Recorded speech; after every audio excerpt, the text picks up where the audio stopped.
আসসালামু আলাইকুম। এই যে জায়গাটা দেখতে পাচ্ছেন, এখানে আমার বাবাকে গোসল করানো হয়। আমার বাবা 2025 সালে এপ্রিলের 30 তারিখ রাত 12:30টায় মারা গেছে। তো স্মৃতি হিসাবে এখানেই রাখলাম, যাতে ঘুরে ঘুরে এসে দেখতে পারি যতদিন বাঁচি। এখন বুঝি এতিম কি, এতিমের মানে কি। আসলেই এখন আমি অনেক এতিম।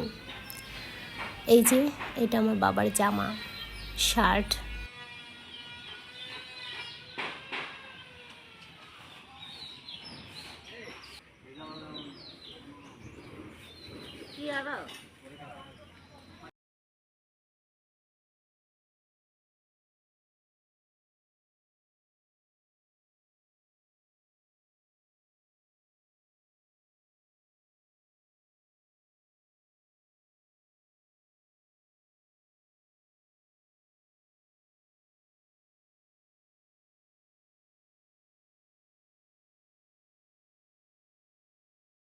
আজ মিলাদ হবে, তার আয়োজন চলছে উঠানে।